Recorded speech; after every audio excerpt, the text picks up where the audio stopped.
Buenos días, bienvenidos a Sala de Artistas de TV USAC. En esta oportunidad tenemos a un artista guatemalteco poco común, pero que es parte del ámbito de la cultura guatemalteca, un artista importante, verdaderamente importante, como todos los que suelen pasar por acá. Se trata del pianista guatemalteco Carlos Soto. Carlos es pianista jazzístico primero, y luego pues también ha hecho una larga carrera como pianista de música popular. Carlos está aquí por eso y por muchas razones más que ustedes van a entender ahora mismo que se los presentamos. Carlos, bienvenido a Sala de Artistas de TV USAC. Muchas gracias. Agradecemos que hayas aceptado venir a estar con nosotros. Carlos es una persona muy ocupada además. Y mira, pues yo quisiera que empezáramos esta conversación contándole al público de dónde viene tu formación. ¿Por qué sos un pianista y no violonchelista, por ejemplo? O pianista y no flautista o trompetista. Es decir, ¿por qué, cómo descubriste que lo que querías era estar sentado frente a un piano y dedicarle tu vida a eso? ¿Cómo, de dónde viene la pulsión esa por el arte detrás del piano? De las blancas y las negras. De las blancas y las negrías, sí, ¿verdad? Sí. Primero agradecer la oportunidad de expresarme. Gracias, Hugo, y también al canal de televisión de la Universidad de San Carlos. Hay poca... en Guatemala digo yo que hay poco interés, digamos, en este tipo de contenido cultural y todo eso, ¿no? Son realmente pocas las personas interesadas en este. Más bien, pues, se interesan en la música popular y en las grandes estrellas del canto y de todo eso, ¿no? Generalmente son internacionales, pero en Guatemala yo puedo decir que yo que he tenido la oportunidad de viajar un poco, puedo decir con toda propiedad de que en Guatemala hay talento para equiparable a cualquier otros países. Ya debemos de dejar de pensar, es que lo extranjero y todo eso, esto está. En Guatemala tenemos grandes valores que normalmente no son conocidos, son unos ilustres desconocidos generalmente, ¿verdad? Eso me di cuenta ya cuando uno tiene que alejarse a veces de la tierra y de la gente de donde nació para darse cuenta de realmente por dónde estamos nosotros. Y ya te digo que mi conclusión es que en Guatemala hay mucho talento, mucho talento en todas las áreas artísticas. Sí, indudablemente. Sí. Indudablemente. ¿Y cómo es que llegaste entonces a la conclusión de que querés ser pianista? Sí, me hiciste esa pregunta, yo me fui por otra, disculpa. La pregunta de dónde viene tu formación primero. Sí. Bueno, yo creo que todos venimos ya con algo, con una predisposición, todos tenemos talentos, uno será, digamos, en todas las profesiones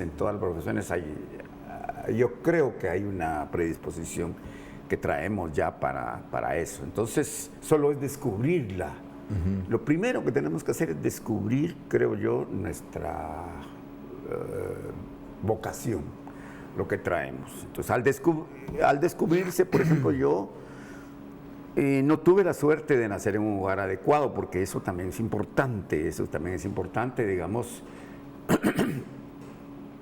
Mi hogar era desintegrado y no tuve la oportunidad de nacer en un lugar donde ambos padres se interesan en la educación de sus hijos y no se conforman solamente con el colegio, sino que la cultura, el arte, el deporte, en fin.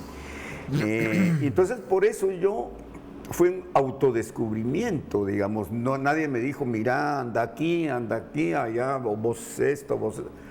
Fue un autodescubrimiento que yo tuve ya cuando tuve más o menos 15 años.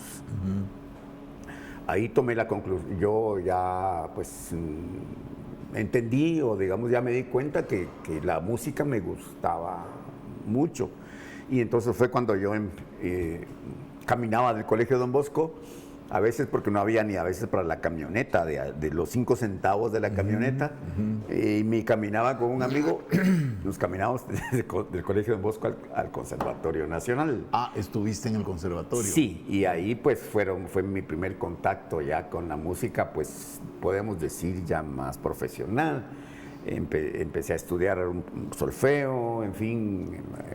¿Fuiste estudiante regular del conservatorio? Claro, entonces? 8 años. Yo hice 8 años de estudios en el conservatorio hasta llegar a obtener el título de bachiller en arte especializado en piano. ¿Cómo no? Esa fue más o menos mi génesis, mi autodescubrimiento de una vocación, y luego yo buscar, digamos, asesoría, buscar educación, y por eso me acerqué al Conservatorio Nacional de Música. Ok. ¿Te vas en algún momento a España? Sí. Pero en el momento en que salís del conservatorio, no te quedaste trabajando para la sinfónica, sino que te fuiste a España de una vez, o trabajaste un tiempo en Guatemala. Sí, yo cuando recibí bueno, yo tenía una gran ilusión de ser un concertista de piano, y nadie me previno ni me dijo qué era lo que iba a encontrar al final de mis estudios. Y bueno, yo tenía una gran ilusión. Digamos, para mí la música clásica fue un descubrimiento importantísimo. Yo traía ya esa predisposición a digamos, esa sensibilidad hacia la música clásica, tanto como escucharla, como ya interpretarla, digamos, sobre el piano. Y me decías eso, me preguntaste antes, yo pues me estoy yendo un poquito por otro lado, pero me preguntaste que por qué el piano y por qué no el violonchelo, yo pienso que eso también es otra predisposición que se trae. ¿Traías el chip del piano Que ya puesto? Sí, en términos más modernos y tecnológicos es como un chip que ya se trae programado. Ya venimos de fábrica, algo así, digamos. Venimos. Y entonces es como cuando te gusta una muchacha, cuando en la adolescencia, es algo inexplicable. ¿Y por qué te gusta ella y por qué no te gusta esta otra? ¿Y por qué no esta otra? Entonces, es algo que no se puede a veces explicar, sino que es le dicen química, pero es una atracción en un momento dado que no es pensado. Es un asunto biológico que va más allá del... Sí, es una... Igual pasa con un instrumento musical. ¿Por qué no la trompeta? ¿Por qué no el violonchelo? Porque es como miras algo y decís, esto es lo que quiero para mí. Sí, eso es como digamos una revelación. Decís, esto es lo que yo quiero, ¿verdad? Es lo que yo anhelo. Sí, lo que yo anhelo. ¿Cómo no? Mira, pues, bueno, entonces ahora regresemos. Sí. ¿Te fuiste a España? Sí. Te fuiste a España después de graduarte de la escuela. ¿Qué pasó en el momento que te gradúas de la escuela y España? Exacto, pues ahí era como que me caí del tapanco, en términos coloquiales, o de la cama. Me caí de la cama porque... De la nube en que andaba. De la nube en que andaba, sí, me caí de la nube en que andaba porque yo realmente estaba en una nube. Yo, pues, Pensaba en escenarios de conciertos y de todo eso, y que Viena y... o por lo menos en Guatemala o en los departamentos, empezar por ahí, y empezar luego en Centroamérica, pensaba yo algo así, ¿no? Un desarrollo poco a poco. Y que si me di cuenta, me caí de la nube, ahí sí que, porque con mi diploma bajo el brazo, ¿y ahora qué hago? Ya terminé mis estudios y ¿quién esperaba yo? Pensaba que en una cola de solicitudes que iba a tener de solicitantes y que me iban a contratar y que mire, quiero que venga a tocar aquí, quiero que venga acá, en fin, empezar a trabajar de eso. Y me di cuenta que no, que prácticamente mis estudios, no es que no me hayan servido, ni mucho menos, no me arrepiento, porque fue una formación muy linda que tuve en el conservatorio. Pero me di cuenta que yo de eso no iba a poder vivir. Si pretendía yo ser un músico profesional y desenvolverme en la música como, digamos, como un modus vivendi, como una manera de vivir, entendí que no iba a ser posible. Ese no era el camino. Ese no era el camino para eso. Entonces, pues menos mal que también me gustaba la música popular. No soy de aquellos que desdeñan. Yo nací del pueblo y de lo que había en mi casa. Lo que primero empecé yo a escuchar era pues las radionovelas, hay un poco de música. Había un tocadiscos porque vivíamos en una casa de una tía política, y ella pues sí tenía mejor condición económica, entonces ella pues tenía un tocadiscos, me acuerdo, y ahí era donde yo podía escuchar las primeras grabaciones que yo pude escuchar en mi vida, ¿no? Pero era música popular. Jorge Negrete, Pedro Infante, en Sí, fin, pues, lo que se oía en la época en la que éramos patojos, sí, ¿verdad sí. vos? Ajá, sí, pues. Sí. Y entonces, ¿cómo es que surge la oportunidad de España? Entonces, bueno, como te digo, empecé a integrarme en grupos de música popular, hasta de rock. Empecé mi juventud un poco de música de rock hice también, pero realmente lo mío era más serio, pues digamos, más académico, si se puede llamar. Y contacté, digamos, de lo que recuerdo de esa época, que para sobrevivir, digamos, ya la oportunidad, digamos, más en serio para sobrevivir fue tocar con la orquesta de Guillermo Rojas. No sé si vos Sí, me acuerdo yo te de él. acordás era una de las mejores orquestas de música popular aquí en Guatemala.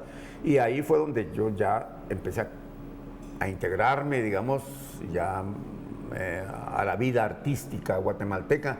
Conocí cantantes, acompañé cantantes, teníamos un programa de televisión semanal, ahí tocaba con la orquesta de Guillermo Rojas, y entonces eso fue lo que ya me dio pues un poco de más seriedad en mis aspiraciones de sobrevivir de la música. Ahí fue donde ya... El programa al que te referís era Casino de la Alegría. Casino de la Alegría y el show de J. Guzmán. De Quique Arce Berens. De Quique Arce Berens, exactamente. Yo era muy patojo en esa época también. Sí, era de Quique Arce Berens. Y ahí, como te digo, conocí a la mayoría de cantantes populares de Guatemala y algunos extranjeros. Y precisamente ahí fue donde grabé un pequeño disco con Sonia Fausto. Un disco de 4 extended play, creo que se llama, que no era de 45, sino que era de 2 canciones por lado. Y eso fue, atendiendo a tu pregunta, que de dónde salió que yo fuera a Europa o a España, fue una recomendación precisamente de ella, de Sonia Fausto. Sonia Fausto, pues, de nuestras artistas más importantes de la época. De la época, sí, una excelente cantante. Ella fue a participar en un concurso de la canción de una ciudad que se llama Benidorm, ¿Cómo no? Y participó, bueno, y no ganó, digamos, ningún premio, pero se fue haciendo de contactos en España y empezó a viajar y a cantar en varios lugares. Y entonces llegó a una ciudad que se llama Vigo, en Galicia. Y entonces ella llevaba un repertorio mixto, digamos, de canciones guatemaltecas, pero no llevaba, nadie conocía eso, de Víctor Manuel Porras, de la Gainita Josefina, sí, famosa. Canciones de guatemaltecas que nadie conocía, entonces no la podían acompañar porque si ella no llevaba pues partituras y todo eso, pues había problema, digamos, para integrarlas a su repertorio. Entonces, el dueño de la sala de fiestas donde ella estaba en Vigo le preguntó, mira, y en Guatemala le preguntó, ¿con quién te sientes tú a gusto? ¿Con qué músico, con qué pianista te gustaría cantar? Y entonces ella dijo, gracias, Sonia, dijo Carlos Soto. Sí, pues fue una circunstancia afortunada, sí, y muy fortuita. Muy fortuita. ¿Verdad? Entonces vino el de apellido Bermúdez, el dueño de la sala de fiestas, y me llamó directamente a mi casa y me propuso un trabajo por un año y el billete de avión ida y vuelta, y entonces pues esa fue, digamos... Grande, qué bonito lo que estás contando. Bueno, se acabó el primer segmento, ya viste que te dije que el tiempo pasa aquí volando. Volvemos al segundo segmento de su sala de artistas con Carlos Soto. Interesantísimo lo que está contando, no se vayan, por favor.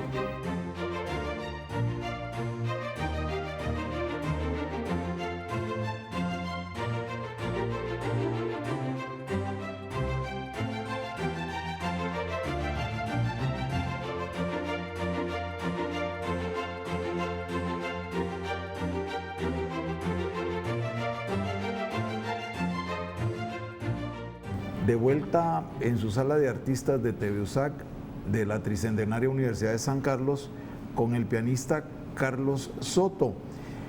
Carlos nos estaba contando cómo, y de una manera muy afortunada, fue a parar a España a tocar para una artista importantísima en la historia de la cultura musical guatemalteca, Sonia Fausto. Vamos a ver, llegaste a la ciudad de Vigo a acompañar a Sonia Fausto. ¿Qué pasó ahí? Contanos, honremos la memoria de Sonia Fausto contándole esta anécdota a tu público, Carlos, por favor. Claro. Y hay otra circunstancia también, porque eso sucedió 15 días antes del terremoto de 1976. Te salvaste.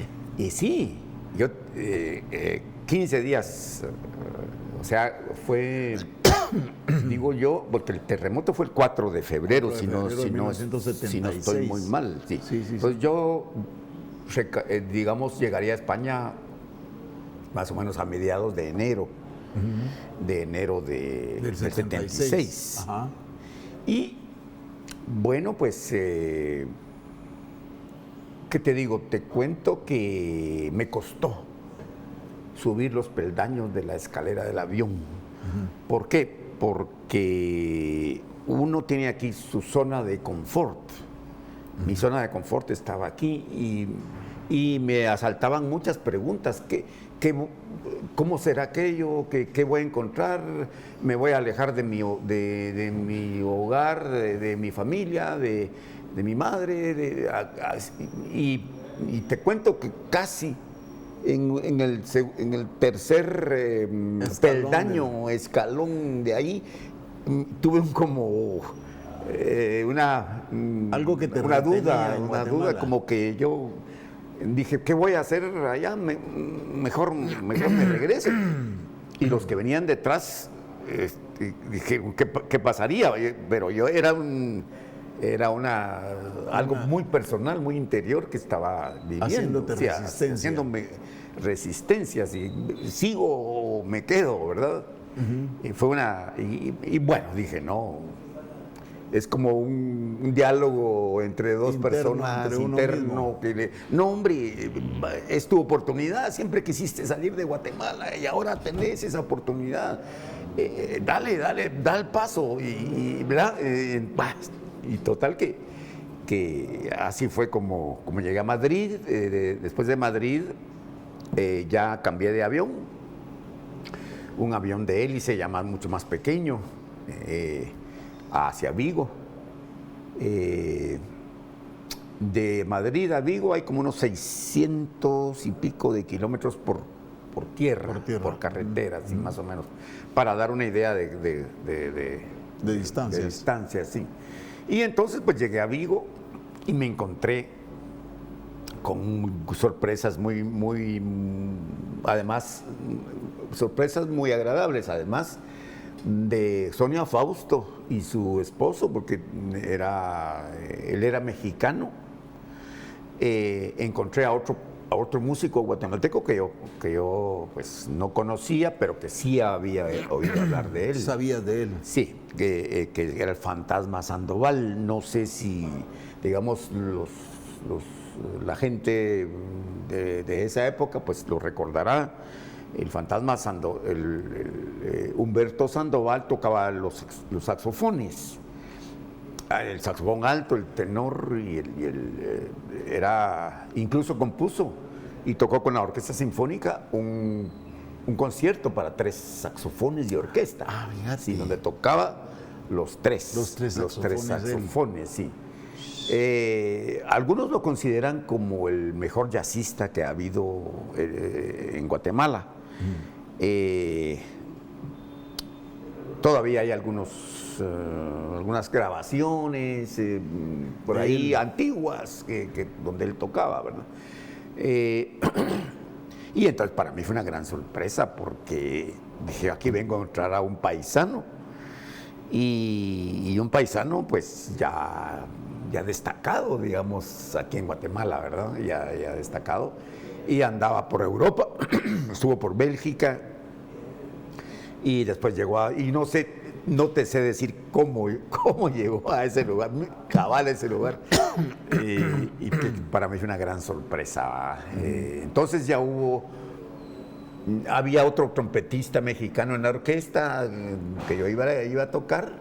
Y entonces ya entre los 2 mexicanos, 3 guatemaltecos que éramos con Sonia, con Humberto y yo, pues ya hicimos un pequeño equipo latinoamericano muy cercano, pues entre México y Guatemala, pues ahí nos reuníamos constantemente y compartimos también un apartamento. Llegó un momento en que también compartimos un apartamento allá en Vigo, sí. Entonces, pues, como te digo, mi adaptación a España y a Europa, pues, en ese aspecto fue muy llevadera, porque encontré gente de otros 2 chapines y otros mexicanos. Y luego en la orquesta, pues, ya había un percusionista peruano. Y, en fin, ya me fui dando cuenta que en España había gente de todas partes del mundo. No como Guatemala, pues que en Guatemala eran muy poco los extranjeros que habían en ese momento por aquí. Pues sobre todo músicos, sí, que uno puede compartir con ellos, ¿verdad? Y pues como te digo, fue muy llevadera mi integración al grupo, a la vida musical en España, sí. ¿Qué pasó cuando Sonia Fausto dejó de estar ahí? Pues fíjate que sucedió una cosa, lo que nos desunió prácticamente fue un acontecimiento fortuito, que se incendió.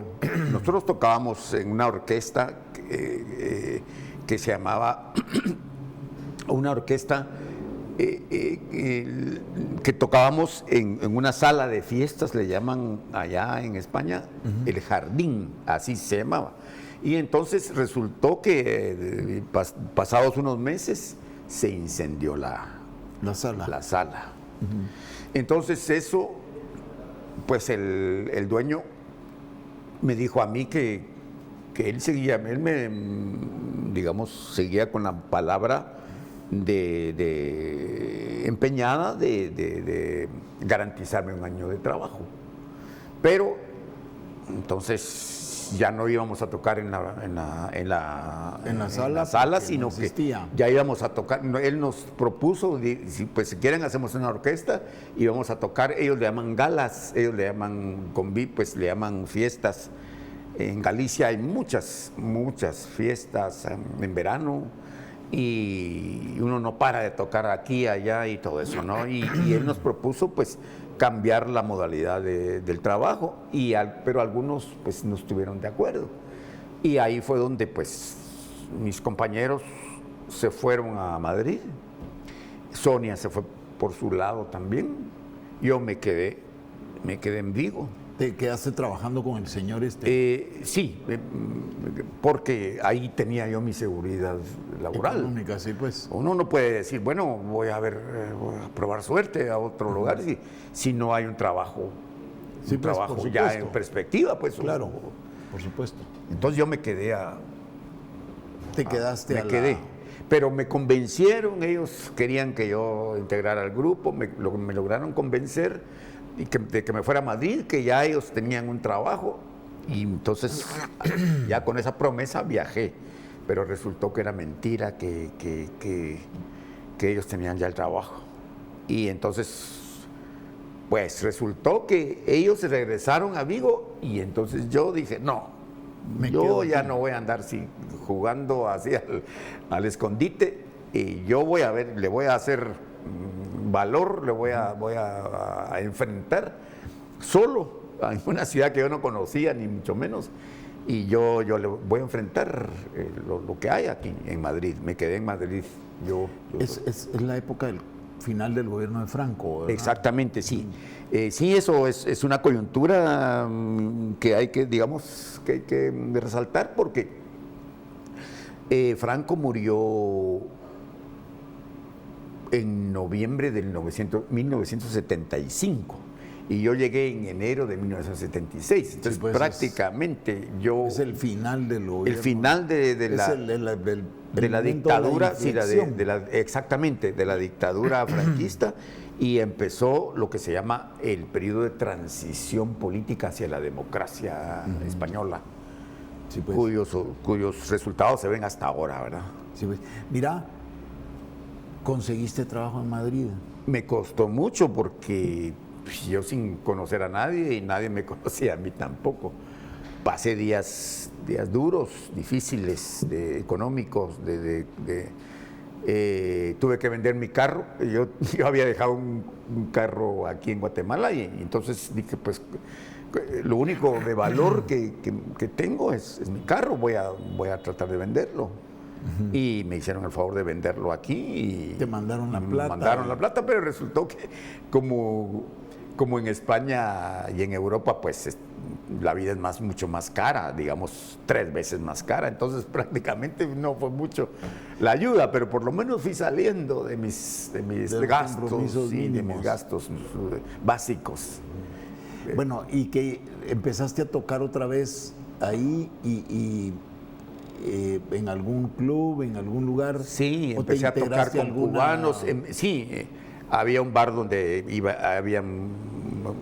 llegaban músicos cubanos, entonces empecé a conocerlos y con ellos empecé a tocar también música cubana. Acompañé a otros, en fin, ya empecé a darme a conocer un poco y empecé a tocar en diferentes grupos. Todo eso lo cuento, te quería contar también que soy aficionado a la escritura y eso lo cuento en mi último libro que trata precisamente de mis vivencias en Europa. Es un libro de memorias europeas que se titula Entrada Libre, Pretéritos Imperfectos de un músico confeso. Fíjate qué bonito. Y ahí narro pues, todas estas circunstancias que pasé, vivencias que pasé por Europa, por ese periodo que yo lo considero personalmente que periodo básico en mi vida. pues me cambió. Periodo de formación, digamos, de formación Sí, profesional. y de vivencias y de... ¿Ahí te ligaste al jazz o el jazz viene después? Ahí empecé a conocer a gente de varias partes del mundo, sobre todo de Latinoamérica, pues, y empecé a conocer el jazz.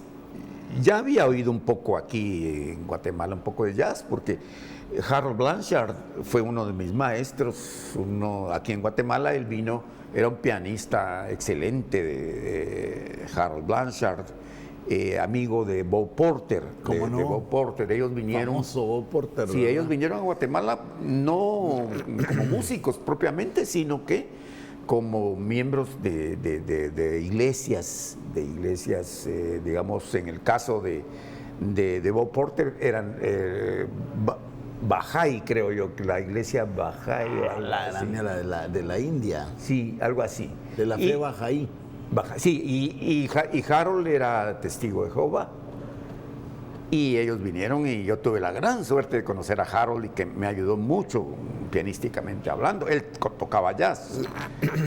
Y entonces yo le decía, Harold, usted tiene que darme los principios del jazz y todo. Como no, me decía, pero como yo estaba en mi último año del conservatorio de música clásica. Todavía eras estudiante. Todavía eras, sí. Entonces lo primordial era lo clásico. Y al terminar, entonces nuestro plan era empezar con el jazz. Pero ya no se logró porque yo me fui a Europa. ¿Y él se quedó a vivir en Guatemala o se fue de Guatemala? Él se fue de Guatemala. Porque Bob Porter hasta hace muy poco tiempo No, vivía en Bob Guatemala. Porter prácticamente se hizo chapín, se hizo guatemalteco. Él sí se quedó a vivir recuerdo que en Guatemala. Hace no sé cuántos años, pero no mucho tiempo, lo vi en una fiesta en el Club Guatemala. Hace muy poco tiempo, es decir, tal vez Sí. 8 años, 5 años, Sí, algo así, sí. supongo yo. Sí, efectivamente, yo creo que él pretendía morir aquí en Guatemala porque se hizo más chapín que muchos, que contribuyó a la música guatemalteca muchísimo más que muchos músicos ¿verdad? guatemaltecos. De Sí. manera importante, Sí, en realidad, sí, ¿verdad? era un gringo, le decían el gringo chapín, era así, porque... Vaya, mira, pues, México, estuviste en México también. Sí. Sí. ¿Cuánto tiempo y qué hiciste ahí? Es decir, que después de esos 12 años que yo estuve en España, regresé en el año 1988 y empecé a conocer a los nuevos músicos que habían en Guatemala. Regresaste a Guatemala. Regresé a Guatemala, directamente a sí, sí. Ahí empecé a conocer a músicos que yo pues anteriormente no conocía, ¿verdad? Pues habían surgido en ese tiempo de tu ausencia. Exactamente, en el tiempo que yo estuve fuera, pues habían surgido otra hornada de músicos guatemaltecos que yo no conocía, que eran la mayoría más jóvenes que yo. Y empecé a integrarme con ellos. En el mundo ya había un poco más de jazz en Guatemala. Estuve con el grupo Equinoccio, con músicos excelentes de guatemaltecos, y ya en el 2004 me salió la oportunidad de ir a dar clases, al Conservatorio del Estado de México en la ciudad de Toluca. ¿Cómo no? También por otra recomendación. Mira, pues, vamos a parar ahí porque ya se acabó el segundo segmento. Vamos a parar ahí y volvemos en este momento preciso. Seguimos con el pianista guatemalteco Carlos Soto. Ya ven qué cosas tan importantes de su vida nos está contando Carlos. Y volvemos en un momento y agradecemos mucho su audiencia a este programa de Sala de Artistas de TV-USAC.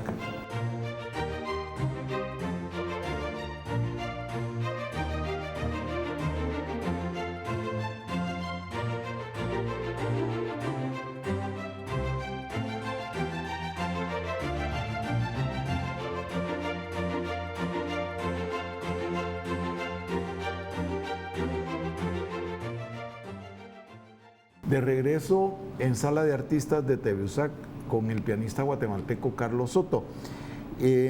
Estábamos en el momento en que de España volvés a Guatemala Ajá. y sale una oportunidad para ir a trabajar al Conservatorio de México en la ciudad de Toluca. Vamos a ver, contanos esto, ¿de dónde viene la oportunidad de ir a México a trabajar precisamente a un conservatorio? Mira, pues, te voy a dar el contenido de la pregunta. ¿De dónde viene esto, dado que México es un país en algunos aspectos con economía de primer mundo y un país enorme? Sí, sí. Y luego Sí. que vos ibas de un país muy pequeño, pues, ¿verdad? Porque nosotros figuramos muy poco casi en todo, somos un país pequeñito realmente. Ajá. Pero vamos a ver, contanos de dónde viene la oportunidad y por qué vos cabalmente. Pues fíjate que una de mis mejores amigas, o quizás mi mejor amiga en el extranjero, es María Mercedes Pons. ¿Cómo no? Ella vive en México desde hace cantidad de tiempo. Entonces ella, cuando yo vine a Guatemala, ella fue, y su esposo, Edgar Berríos, sus hijos, en fin, yo frecuenté mucho la casa de ellos porque les gustaba mucho la música, él era también afinador de pianos y en fin, era un ambiente muy bonito en Muy su casa, propicio para un hombre como vos. Exactamente, muy, muy artístico, muy bohemio también, muy, muy agradable. Y entonces María Mercedes se recibió también de bachiller en arte especializada en piano aquí en el ¿Y conservatorio. es de tu generación? No, ella es un poco más joven que yo. ¿Cómo no? Eh, Pero sí la habías conocido ahí.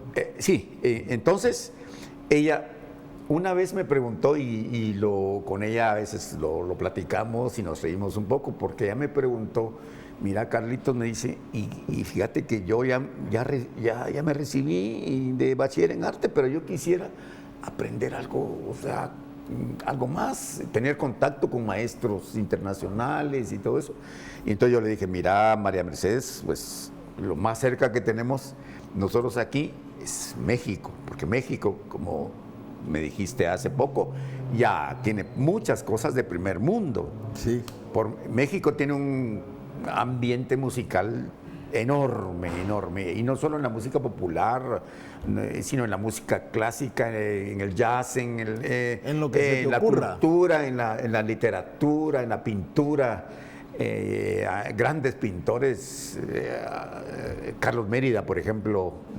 Nuestro Carlos Mérida vivió allá mucho. Vivió allá la parte más importante la parte de su vida. quizá más importante de su vida. Sí. Incluso muchos mexicanos me discutían a mí que para ellos era mexicano y los decían, no, sí, Carlos Mérida es guatemalteco, y no, ellos ya lo veían como algo mexicano, ¿verdad? Después de tanto tiempo de vivir por allá. Total que, pues, ella se fue, resultó que ella me hizo caso y se fue a México, pero no se fue solo un tiempecito, sino que echó raíces allá y entonces mandó, ella con gran valor y todo, también se fue sola y salió adelante y mandó a traer a su esposo, después a sus hijos.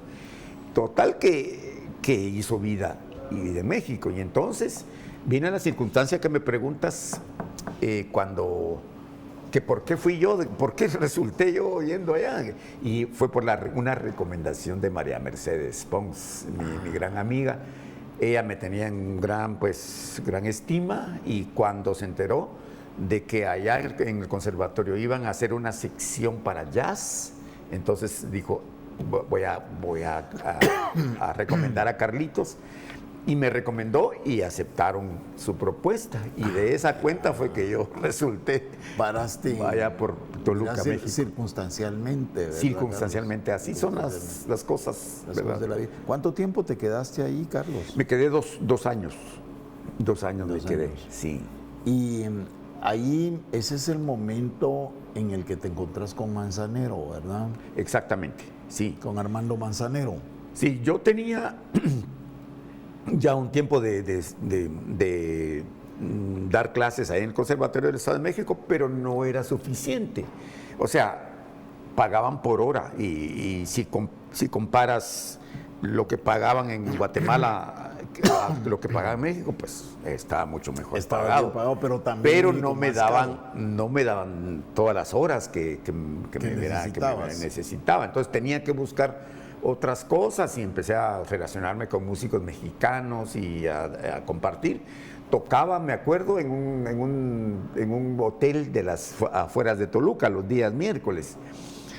Y ahí me escuchó un guitarrista que le daba clases al hijo de Armando Manzanero, a uno de los hijos de Armando, clases de guitarra, a uno de los hijos de Armando Manzanero. Imagínate, uno de los hijos de Manzanero vivía en Mérida y le pagaba a él su billete de avión, ida y vuelta, su manutención y por supuesto su salario. Él viajaba de Toluca hasta Mérida solo para darle una clase de guitarra Carísimo, semanal y después ida y vuelta, imagínate. Entonces se fue haciendo muy amigo de la familia de Manzanero. Y Manzanero le habló y le dijo, mira, yo quiero que me hagas un grupo con músicos que tú escojas. Tú vas a ser el director musical y ármame, por favor, el grupo. Y entonces él fue el que me habló a mí, me dijo, mira, Carlos, ¿quieres participar en el grupo de Armando Manzanero? Claro que sí, claro que sí quiero. Yo andaba precisamente buscando, queriendo subir escalones y todo eso, ¿verdad? Y con Manzanero vi una oportunidad de ya un artista internacional y presentarme en diferentes lugares, viajar, mejor remuneración, en fin todo. ¿Viajaste con él y todo? Viajé, sí, con Armando. Internamente en México. Internamente, y afuera. y hicimos en Colombia, también en Bogotá, tocamos dos conciertos también. Y México también, los lugares preciosos Sí. donde pudimos tocar. Tienen una industria del espectáculo Sí. desarrolladísima. México los es una mexicanos, industria, ¿verdad? como tú dices. Aquí es una profesión apenas por ahí, pero en México es una industria musical que mueve millones de pesos. De pesos y de personas. De dólares y de todo. hay de ¿verdad? todo, sí, es una industria. infraestructura Una de infraestructura la- tremenda, sí. Sí. Nosotros íbamos en avión a todos lados, ida y vuelta, hotel pagado, todo, transporte, todo. No como aquí que te preguntan si tenés moto para llegar. ¿va? Sí, aquí se mire usted. ¿Cómo lleva su piano? Pues ahí en una moto, pero yo a espaldas y ahí voy más o menos saliendo adelante. Sí. Vamos a ver, trabajaste. Es que este Carlos tiene también una. Vamos a ver.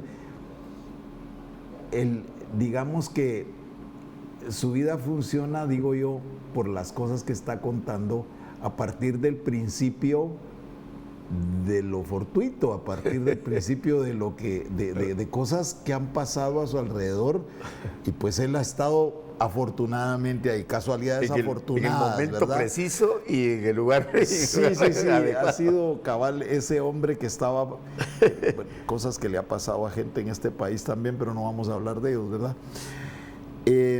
Casualmente también tiene la suerte de haber tocado para Alberto Cortés. Contanos eso. Bueno, con Alberto Cortés fue, yo no lo cuento mucho porque fue, digamos, mínimo. Resulta que coincidimos con el grupo, cuando yo tocaba, digamos, allá en España, uno de los grupos donde yo toqué se llamaba Macondo y tocábamos música folclórica sudamericana. Ajá. Tocábamos con ponchos y todo ese tipo de grupos y todo, yo tocaba los teclados.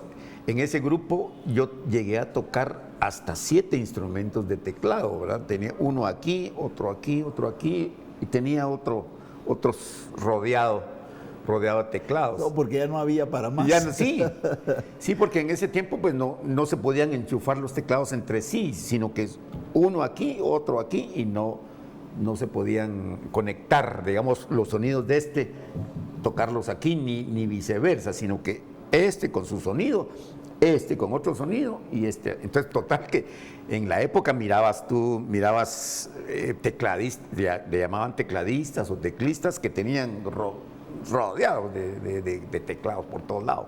Pues yo quería también. Y entonces me vio Alberto Cortés y que tiene una maraña de instrumentos. En una de esas... Sí, coincidimos en un festival folclórico en Punta Umbría, no, en el Puerto de Palos.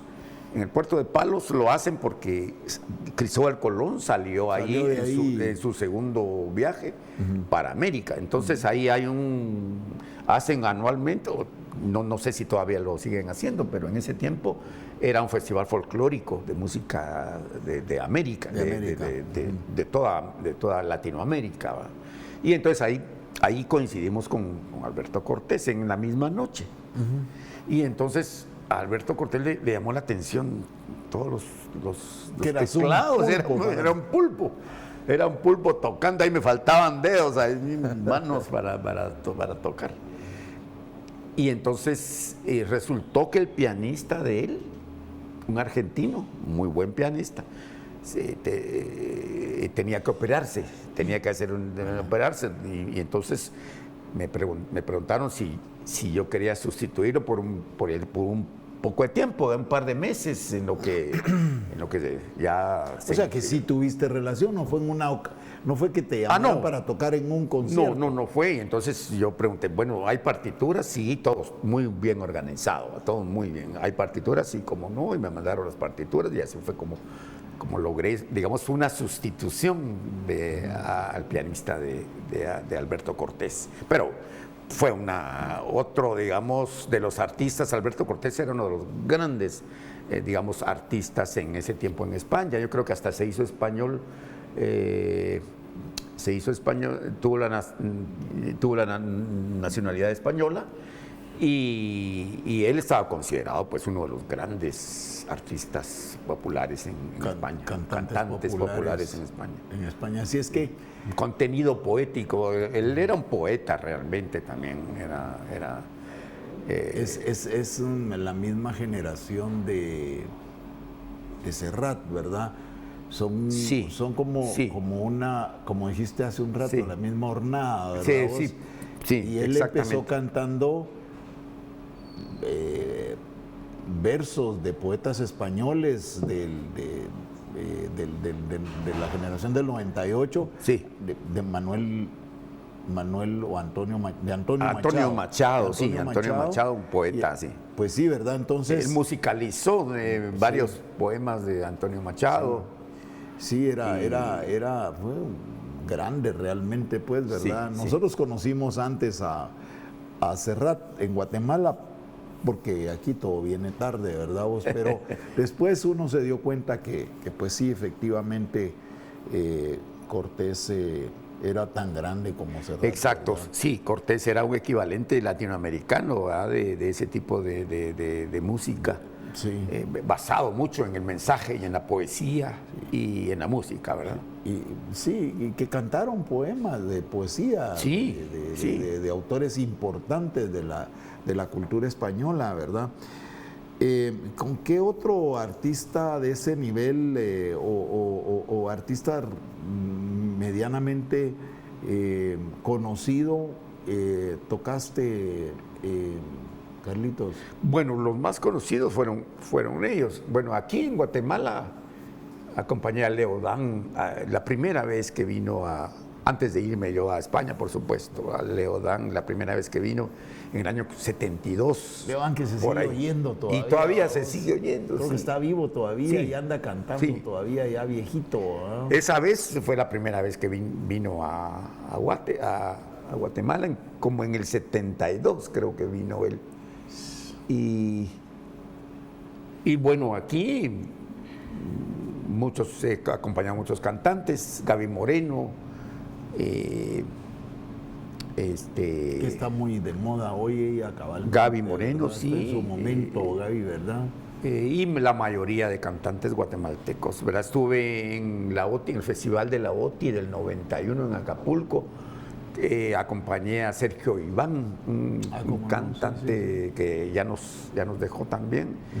Ahí están los videos, yo le hice los arreglos a la canción y todo. Y fuimos a Acapulco, ahí en el festival Mira, qué bonito, qué interesante. De la OTI. Has tenido una vida interesante. Afuera de cámaras, cuando hablamos de los artistas importantes y de la música clásica, me dijiste que tenías una pulsión importante y que era lo más importante para vos. Por favor, habla del mundo del jazz, porque estamos llegando al final y quisiéramos que te despidieras hablando del mundo del jazz y que brevemente le contés a los artistas emergentes si es que es posible una vida, se puede vivir profesionalmente de esto. Sí, yo, bueno, yo digo normalmente que yo soy un pianista frustrado, y 2 veces. Menos mal, ¿verdad? Y frustrado por 2 veces, porque yo al principio quise ser un pianista clásico. Quería ser concertista. Sí, eso no era posible, mucho menos en un país como Guatemala, donde no hay oportunidades para eso. En México todavía yo he conocido a que sí se puede hacer una carrera de músico académico, pues clásico, ¿no? Sí.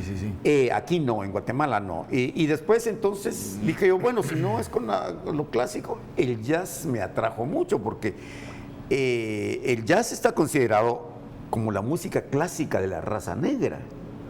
También el jazz tiene niveles muy altos de expresión y de formación. No cualquiera puede tocar jazz, tiene que tener conocimientos sólidos sobre eso. Recuerdo a un académico del jazz, Chuck Mangione, ¿verdad? Muy bueno él. Chuck Mangione, sí. Chuck Mangione hizo la película de varias, la música de varias películas.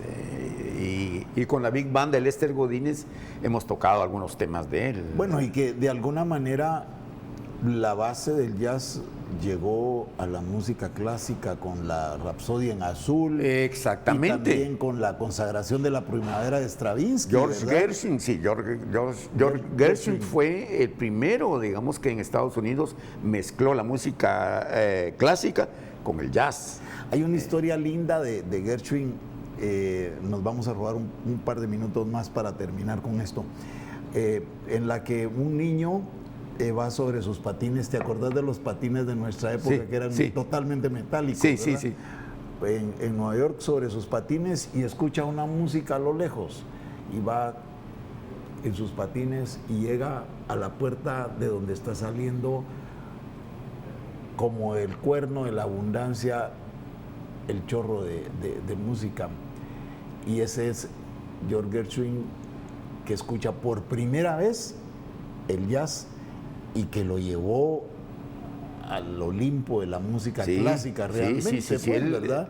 Él hizo fue muy original en ese aspecto. Él vio el valor, pudo valorar la música de jazz. Sí.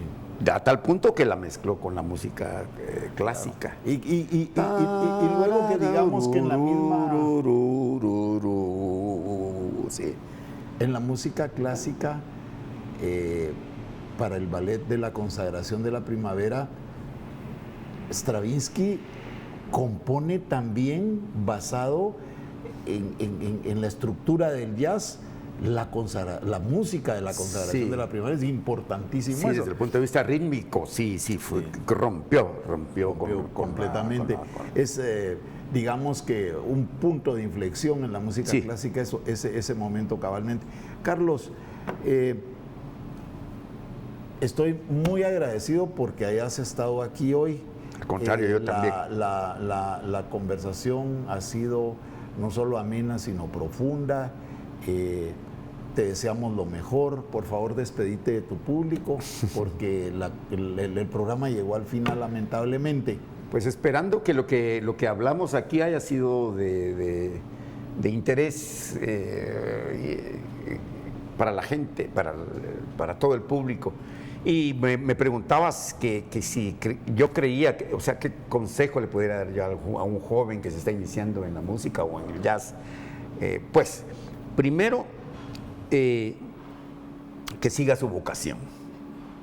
Que siga su vocación. Si su vocación es lo suficientemente fuerte, incluso yo diría que no va a poder escaparse. No va a poder escaparse para dedicarse a otra cosa. Pero sí le diría, el mundo de la música ha cambiado mucho. Ya somos pocos los músicos, digamos, de música popular o de jazz, que vivimos o sobrevivimos de la música, exclusivamente de la música. Entonces yo sí les diría que por una parte sí siguieran su vocación, pero por otra que buscaran también, digamos, alguna otra ocupación, quizá relacionada con la misma música o aparte, para que pudiera ser de base también económica y de ayuda, porque con la música propiamente dicho al 100% se volvió muy complicado la sobrevivencia. Sí. Muy bien, gracias Carlos. Pues llegamos al final de esta sala de artistas con nuestro amigo Carlos Enrique Soto. Ya ustedes escucharon, un pianista connotado. Agradecemos mucho su audiencia a Sala de Artistas de TV USAC en su 348 aniversario de educación gratuita para los guatemaltecos. Muchísimas gracias por su audiencia.